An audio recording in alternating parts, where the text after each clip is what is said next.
If you're after a mid-size family SUV, but a Tesla Model Y is a little bit boring, say hello to this. It's called the Cupra Tavascan. It's a new battery electric SUV from the Volkswagen-owned Spanish brand. Now, it's not due in Australia until early next year, but we're getting a first drive on local soil of this pre-production model to find out if it will be worth the wait. In this video, we're going to show you everything cool on the outside and some of the little design details you might not notice, take you through the interior and show you everything it has to offer, including all the new technology, and of course hit the road to find out if it drives as sportily as it looks. Let's get started.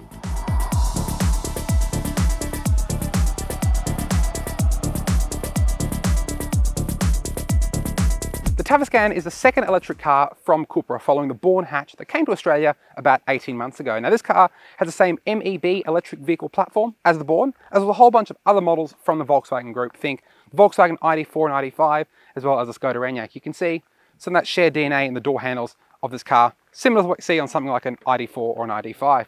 But still, other than that, this car is very much Cupra through and through, with this sporty bodywork, that coupe style silhouette at the back, and these big 21-inch wheels on this pre-production car that will be coming to Australia on the versions we get. What do you think of the look? I think it looks best from the front. It's probably its best angle and has a pretty overall sporty demeanor that you don't often see in this segment, particularly with something like the Tesla Model Y. Do you like the look of the Tavascan? Let us know in the comments below. Now, if this car isn't for you, there are plenty of other mid-size electric SUVs available for sale across Australia from trusted dealers on Drive Marketplace. Check that out now. Two versions of the Cupra Tavascan will be available: the 210 kilowatt rear-wheel drive Endurance and the 250 kilowatt all-wheel drive VZ.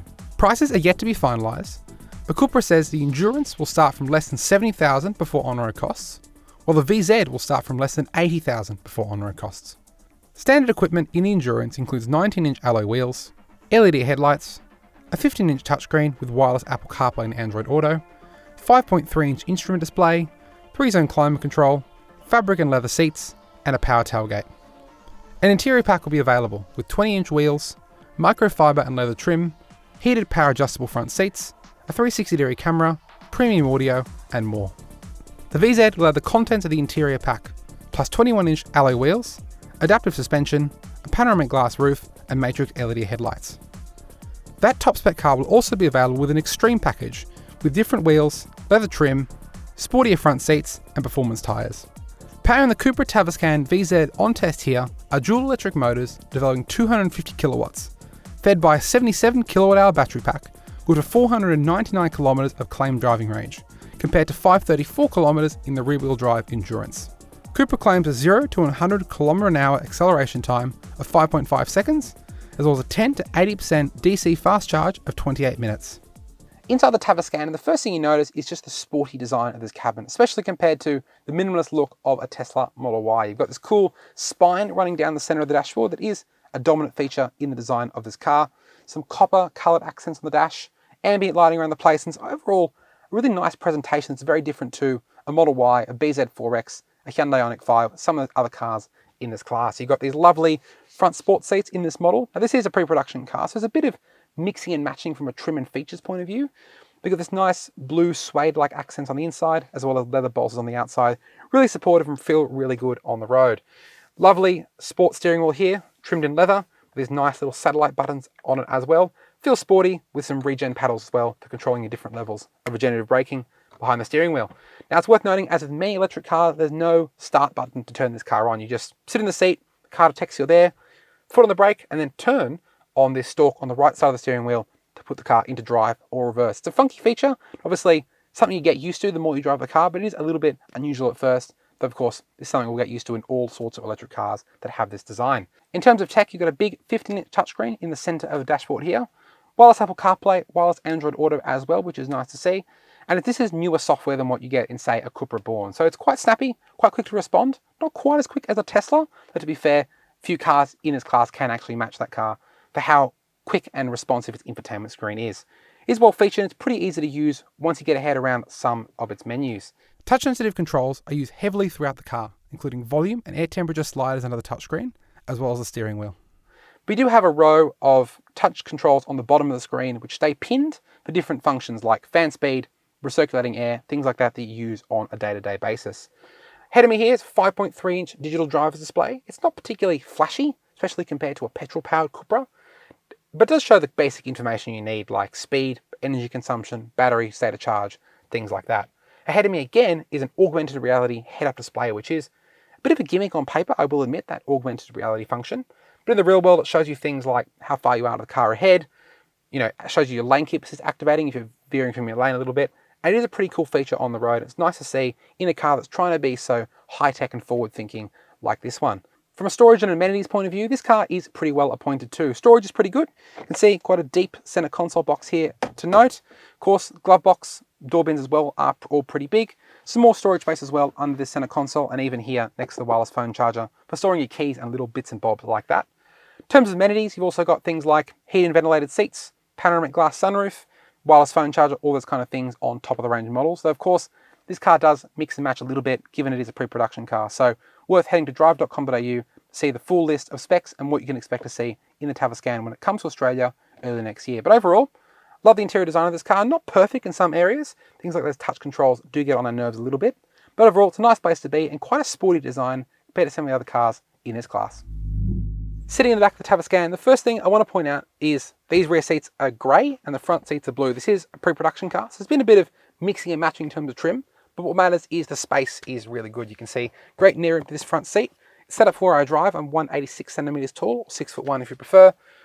Enough headroom here, even under this coupe style roofline, for me to sit up straight, which is really, really nice. As well as good toe room under the front seat as well. Pretty good under thigh support too, which is not always the case in electric cars because they have a battery that tends to raise up the floor, so you can sit a little bit perched like this, but really top marks there for Cupra in this car. Amenities, you've got rear air vents back here with their own zone of climate control, heated outboard seats, as well as 2 USB-C ports, which is nice to see. Storage is pretty good too. Fold down center armrest with 2 cup holders. You've got some door pockets that can fit a bottle and some little map pockets and things around the place. Overall, yeah, pretty nice place to be. Visibility is not fantastic at the front because of these big sport seats, but hey, that's to be expected when the front sport seats do look like that. But overall, yeah, nice interior and definitely a spacious rear seats and more spacious than you might expect given the way this car looks. Let's head to the boot. Open up this power tailgate and you'll find 540 litres of boot space in the back of the Tavascan. It's a pretty wide load area with quite a low-ish low lip too, which is great for loading in really big items. This boot floor adjusts in 2 different positions for a little bit more space, or no low lip there as you can see. Some space on the side as well as lights, a 12-volt socket, some hooks around the place, things you'd expect for a car designed to hold shopping bags, prams, all the stuff you need in a family on a day-to-day basis. 60/40 split folding seats, including a little ski port in the middle there, which is very common on Volkswagen Group cars. However, being an electric car and very common for this class, there's no spare wheel under the floor, just a tyre repair kit. It's really only good for smaller punctures and not fantastic if you plan to travel long distances into country areas.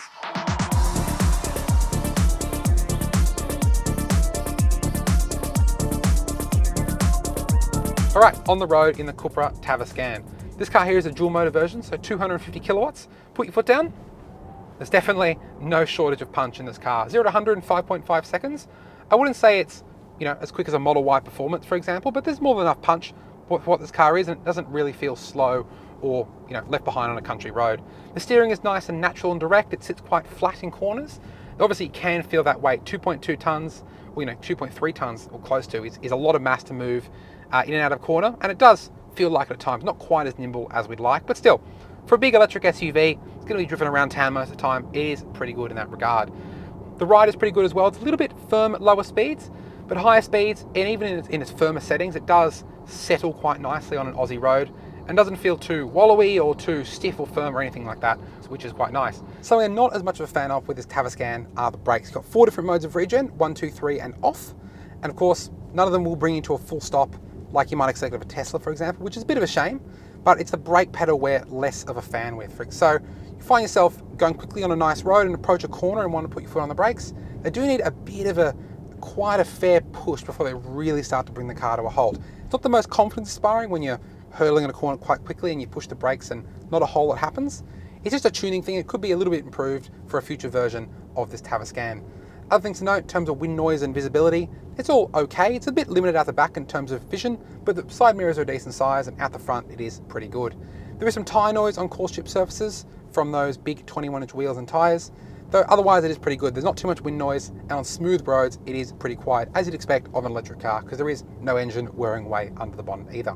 Overall, there's a lot to like with the Cupra Tavascan. A couple of things that could be improved, that brake pedal feel for one, but it's punchy, it's smooth, and yeah, it's a really nice, big, sporty feeling electric SUV to drive. Let's head to the verdict. So there you have it, the new Cupra Tavascan. Our time behind the wheel today has only been brief, but this first taste suggests it does deliver on that sporty edge that Cupra is going for with this car, with the space and tech you'd expect of a modern family SUV.